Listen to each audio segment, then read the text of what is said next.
Welcome to the Situation Room. My name is James Carey. I'm all about helping you write better sitcom scripts, but I'm also at the moment thinking about how you make your own stuff.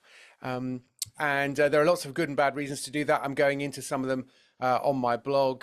But I thought it would be really good today to talk to someone who's been thinking a lot about Kickstarters. Because together we've launched a Kickstarter. I have to point out that my friend John, who I'm speaking to, has done not just most of the heavy lifting, but pretty much all the heavy lifting on running a Kickstarter. I ran one back in about 2016 when the ecosystem was a little bit different. But this is for a project that John and I are working on called Jazz Cow. It is John's idea. John, why don't you just tell us a bit about the idea and then why we're going to use Kickstarter, or are in the middle of using Kickstarter as we record this. So Jazz Cow is about a jazz playing cow, and he leads a resistance movement, and he's resisting big tech, basically. So there's Dr. Pop, his nemesis, and he is trying to control the world with algorithms and commodify everything. Yeah. So it was an idea you had ages ago, because I remember you mentioned it to me. It must be 10 years ago. And I said, that sounds like a really good idea. I have no idea how we could ever end up doing that. But it was a long time ago, though, wasn't it? Yeah, in fact, the seeds of it are like over 20 years ago. And we pitched it to Cartoon Network. And well, I thought it was Fox Kids up until very, very recently when I was looking through stuff when preparing the Kickstarter. It was actually Fox Kids France. And so we pitched it to Fox Kids France. They were interested. They asked to see more. We did more. And there was a bit of toing and froing. And then they said, we're rebranding. We're becoming Jetix. This isn't the show we want to make. I was like, okay. And it went in a drawer for years. And then you saw a picture and then you encouraged me to kind of get it out of the drawer. So Oh, no, this is my fault. Oh, the I thing is, encouraged you it's to one of pick it those a things that scam. I wanted to make, but you kind of go, oh, how can you make it when you don't have money and you're poor? Yeah. But I think what's exciting about this project, and this is all part of when you decide to make stuff, what you decide to make, we all have ideas that actually have their time.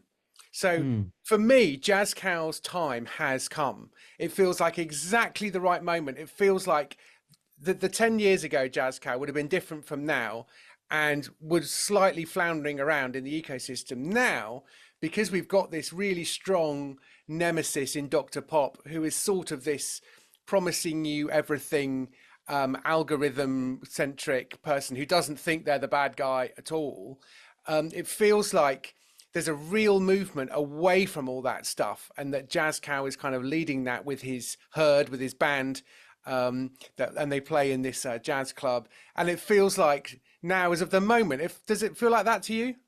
yeah, it totally does. And alongside that is British jazz just taken off in the last couple of years. So before it was is the fast show, it was the nice. Yeah. And now I've gone to jazz events that are packed out with young people. So there's something happening there, which is quite nice because jazz has always been this thing of resistance. So that coming together feels pretty good. Yeah, I mean, one of my wife's favorite films is Swing Kids, which is essentially the Nazi regime being opposed by jazz, and there is something underground and anarchic about it, isn't there? And I've loved jazz since I was a teenager, because particularly in the mid to late 80s, pop music was bad. Mm. And I suddenly decided I'm going to have to find my own music. And so I was rummaging around record stores and HMV back in the day. And you couldn't just listen to anything. You had to actually find it, or just take a potluck on an album or a compilation or something like that. So yeah, this is a passion project very much for me, which is why I guess you mentioned it to me in the first place, and why I'm so excited about it. But so we're doing a Kickstarter for not an inconsiderable sum, because in a sense we need to move this project on to the next level. Mm. Um, so I think it's worth being clear, and you've done a lot of reading about how to run Kickstarters, that you really do need to know what you want and what your outcome is, rather than just sort of generally asking for money. So you've costed quite a lot of stuff out, and we've sort of gathered a team together and we know what our minimum is that we can do something useful for. And if we don't hit that, then the whole thing's off. And in a way, that's one of the appeals of Kickstarter, isn't it? Is it does give you that baseline, which is if we don't hit this number, then the whole thing is just not worth bothering with. So actually, that what seems like a restriction for some, because they just think, well, I want the money anyway. I want to feel like Max Bialystock in The Producers, one of my favorite lines, where he just screams, "Ah, I want that money," which is such a great line. Um, but yeah, so if we don't raise the 20,000, then that's it. We don't do it at Mm. all. Nobody pays anything. The whole thing is, and that's quite a useful thing about it, isn't it? Because there are other versions of Kickstarter, like Indiegogo or something, where Yeah. you sort of get the money anyway, and you get an amount of money that you sort of can't do anything with. Yeah. And this is the thing, I can do a certain amount by myself, but this is where I need to pay other people to actually get this to the next level. And I can't afford to pay them. And if I have half the money, what am I going to do with it? And I did look at Indiegogo, I did look at that model, but yeah, I was, I guess there's the fear of just letting everyone down and then ruining or squandering the little you have. And then there's the fear of the it's all or nothing. I mean, I'm now living my life in this. I need to force myself to be kind of rational about this because I'm very, very stable, but this is nerve-wracking. Yeah. Yeah, and partly because it feels like it's partly in your hands. It's not like waiting for a decision from a commissioner, which is going to be a yes or a no, and there's sort of nothing. It's just a black box. You can't do anything about it. Whereas this, you can keep tinkering with it and pushing it and promoting it. So you can sort of live with it for a month or however long you decide to set it for. But why don't you say a little bit about why how you set this up, what was going through your mind, what you done a lot of research on Kickstarter. So Mm, I ran a Kickstarter, say back in 2016, and raised a few thousand to record a play that I'd written called The God Particle. But now there's so much advice out there for Kickstarter. You did a lot of research before we'd even put the page up. Do you want to say yeah. a bit about that? Yeah, I read a lot of books. I did a course on what that I've forgotten what the name of that website. It was about a tenner or something to do a course. Yeah. And I read a lot of blogs, listened to a lot of YouTube channels, and all of it was useful and yet not, because the problem is you can have so much information, it's hard to put that into a hierarchy. And a lot of the things people say are the same, and you're like, okay, that's easy stuff. But when there's disagreement or when lots of people are saying this is the most important thing other than the main things, then you're like, which do I pick? And I did get into a position very near the start where I started to get into a bit of a muddle because I was like, there's too much to do that no human can possibly do. Mm, And how can I put this into a hierarchy that I can actually get going and do something useful with my time? Because I remember you'd get let down by lots of people, which is normal. And then you'd be like, oh, what do I do with my time? I've got limited time. And it's so you end up with a kind of early panic. So because I've also learned, we were going to launch this a few months ago, and it just wasn't really ready, was it? Do you want to say a bit about that? yeah, that was a, so there was a day where there was someone that was lined up to be in it, and I was going to use her as a vehicle to promote the whole thing. And she um and it all kind of been agreed verbally, but then there was an email that came in with the actual written stuff and it wasn't what we'd verbally agreed, and then I was like, I can't do that. Right. And then an hour later, a musician that was lined up to be on the soundtrack, um he dropped out. Right. And so two things had happened within an hour, and I just stopped. I was like, what am I doing? Yeah. And that was Yeah. a And that's real panic moment. yeah. But actually, I think you totally made the right decision as well because you could pull out of that before you got into a tailspin. It was avoidable, so that because you only really get one shot at it. don't you? You can't go off half cock. You have to, and I think that's the big lesson that those who aren't who are brand new to Kickstarter, and it can really pour rocket fuel on a project. A lot of Kickstarters are being done for books now as well, but it's not that magic wand. You do need to really give yourself a launch into it, don't you? And you need to build up to it. You need to put a page up and actually almost think about the launch day. You almost want to try and get it funded on the first day. So you want to Yeah. get everything, but also this idea that that WhatsApp, sorry, not WhatsApp. I just had a WhatsApp message while I was talking to you, and it was an incoming call, and I can't get it because I'm talking to you. Um, but the idea that Kickstarter is this magic wand that will find you backers. It's like, no, the majority of your backers are going to be people from your network rather than people who are hunting around on Kickstarter Yeah. looking to throw money at projects. I mean, Kickstarter does have its own ecosystem, doesn't it? But it's not. You might So pick up a few that way, but that's not going to be the lion's share of your funding, is it? so we're a third in, a third of the funding, and from Kickstarter we've got about £200 of that. Right. Um, Out that's of. what the stats out of nearly 7 grand. Okay. Yeah. So I'm hoping that will increase. And actually, had we got a higher funding on day one, then I think Kickstarter may be more likely to promote the project. We had some interesting setbacks on day one, which was life. But Right. yeah, I happily go into that, but I don't know if that's a tangent. But Well, I mean, it is because in a way, you kind of presumably you booked the day off from your other work to focus on this, so that you could basically put out fires on that day. yes, so I booked out the day. In fact, my wife booked out the day as well. And we both have had an incredibly busy time, and our landlady's wanting to do lots of repairs in our place, and all of that going, loads of general life stuff going on. Yeah. But my big plan was to do a big live stream that evening, and I had people from different time zones queued in to come at different points, and it was all really well planned from that perspective. But I know nothing about live streams, and there was a guy that was going to do the live stream for me, and he turned up quite late, and then he was like, "Oh, it'll be about an hour to set up," and that's too late.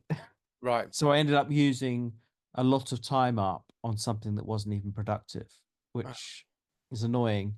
Where had it gone well, it would have been all these people's profiles all popping up at the same time, and That's really frustrating, isn't it? Because again, you don't know, because there are so many moving parts. You don't know ahead of time which are the pinch points and the fail points, because there are going to be some, and it's not the ones that you're expecting. And you may work super hard so that you're not let down by this or that, or this one thing or that one moment, but then something else will come in that will blindside you, and there's sort of nothing you can do about it. So I think you're kicking yourself that, oh, I should have done X and Y, but it's like, yeah, but I didn't know this person was going to turn up late, yeah.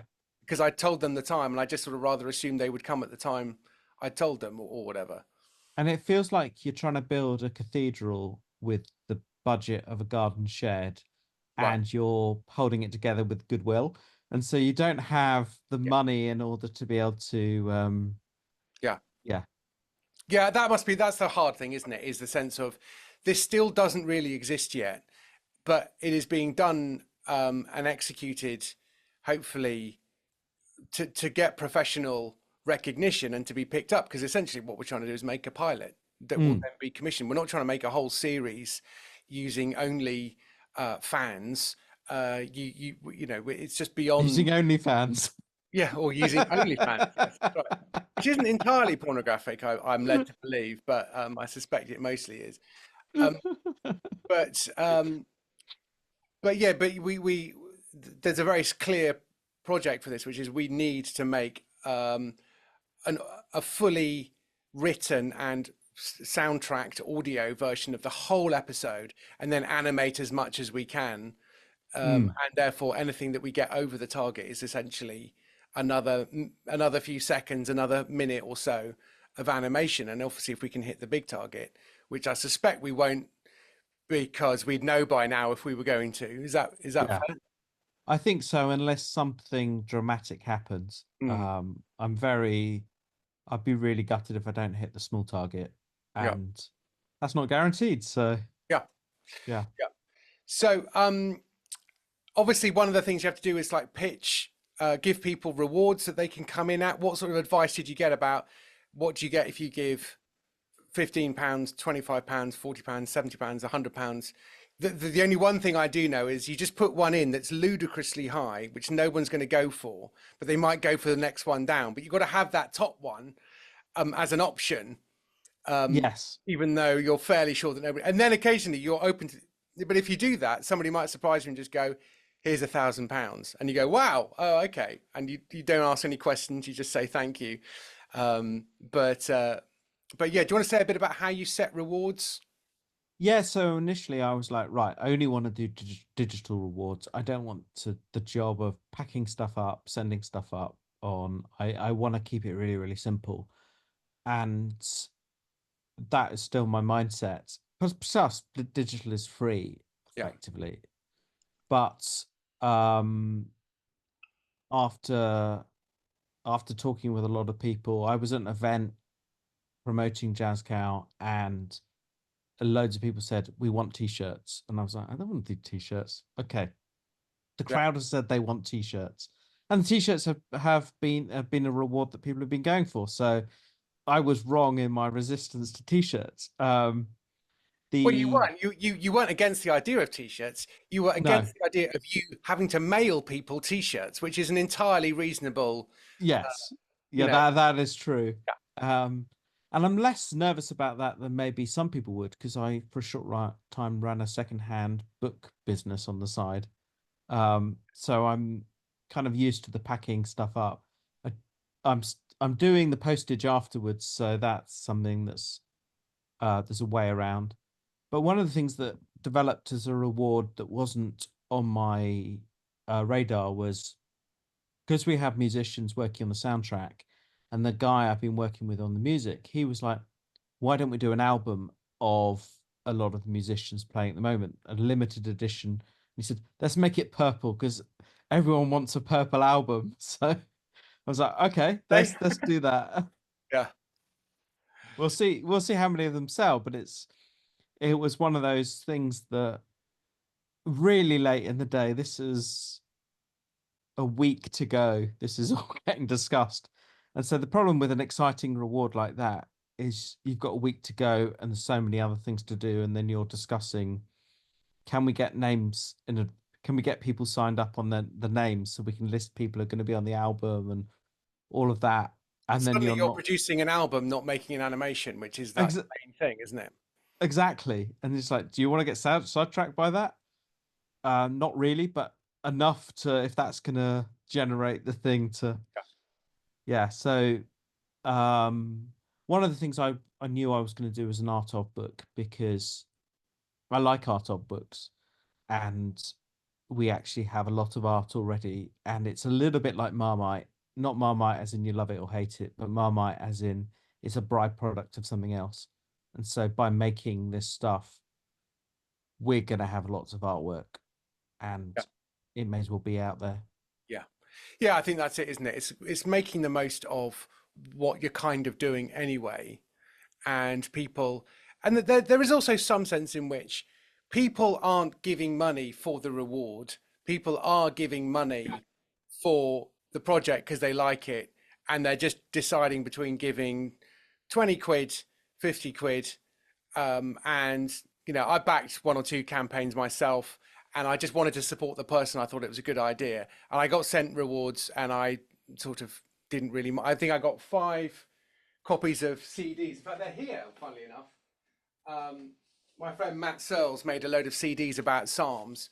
And so I got 5 copies of the Psalms. I can't remember how much money I gave him. And so I have no idea what I'm going to do with all these. And I've had them for quite a few years now, but I've got them. But I just wanted to support him Mm, in that endeavor. So, I mean, it's partly depends what you're like with money. And that's kind of the way I am with money. But in general, there's that sense in which people want to give you stuff, don't they? They want to yeah, give you money, and the stuff is slightly neither here nor there. I'm surprised. So there are people, and they're the guys that look on Kickstarter rather than people you know are probably going to go more at rewards. Right. But what I've found really interesting is some people who've seen stuff along the whole journey have been like, oh, I really want to support this. And you don't hear anything once. I mean, maybe they'll come in at the end, who Yeah. knows? But then there are others that haven't shown a huge amount of interest and they've been quite generous. So you really can't predict, which is really interesting.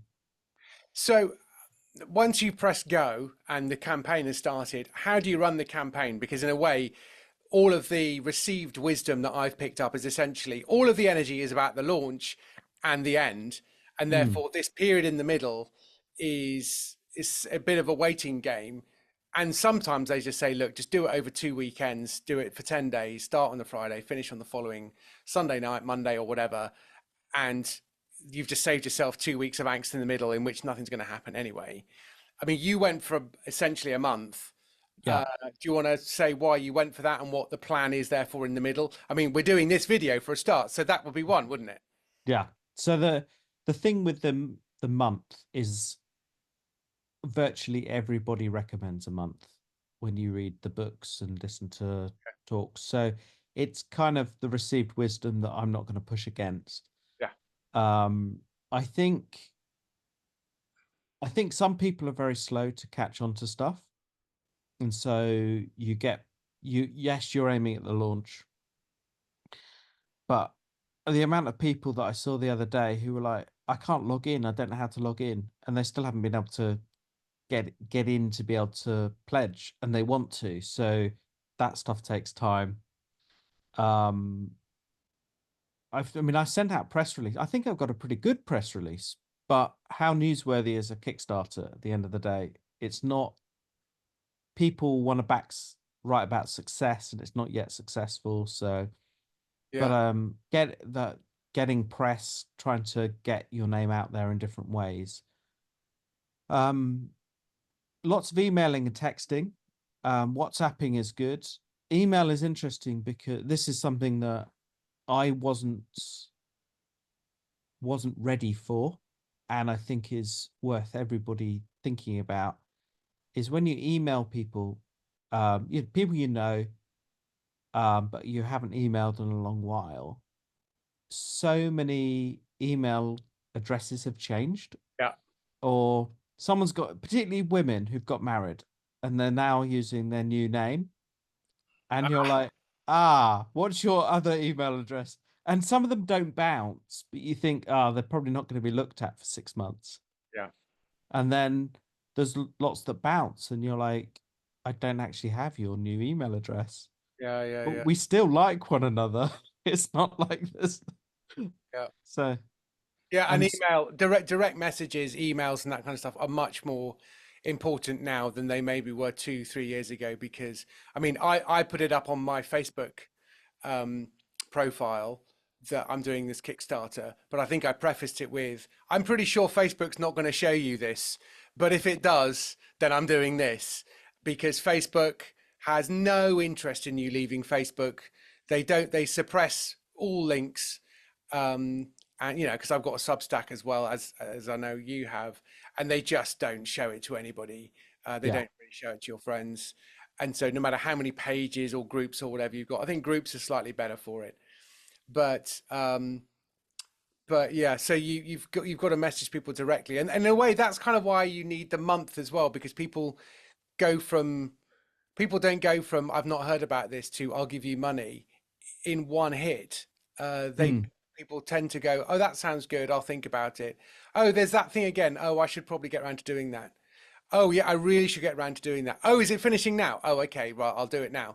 And so that's like 4, 5, 6 contacts with it. You're yes, not pestering people with email necessarily, but once you've sort of put it on the radar, they might then notice it. They might then hear about it via somebody else or some other way.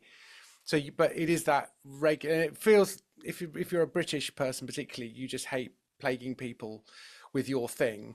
yes, I hate it. I Yeah, feel like an Amway person. You know, there's Amway people that are trying to get you to buy their cleaning product. I pyramid feel scheme. like, Yeah, oh, I hate it, and it's so difficult. And then I spend too long phrasing an email, and then look back or a text and look back on what I've sent. I'm like, that doesn't make any grammatical sense because I've just Overworked it. Yeah. Yeah. Yeah. Cool. Well, I mean, any other kind of top tips or cautionary tales about anybody now thinking, oh, maybe I could run a Kickstarter to do a thing? What would you caution them with, and what would you encourage them with? uh I'd encourage them with getting their mailing list as big and accurate as possible. I mean, if you've already got a mailing list, you're in a really good position. Um, and because the reality, I mean, emails are going to go to spam, they're going to not be open for whatever reason, but your emails and texts are strong. Social media is if you put something on social media, 5% of people will see it or something. If you keep doing it over and over again, maybe that's going to be up. So don't worry about being boring. I mean, you don't want to be boring, but you inevitably will feel like the most boring person on the planet. That's certainly how I feel. And yet, I don't think the audience are quite seeing it as boring as I'm seeing it because they see a fraction of the posts and I see all of them. Yeah, that's just it. You may be banging on about it to everybody for 2 months, and 1 month is the campaign. But most people aren't paying close attention to what you're doing, and they might see 4 or 5 times you mention it, but they need you need to mention it 4 or 5 times because they're not going to do anything on the first or second time.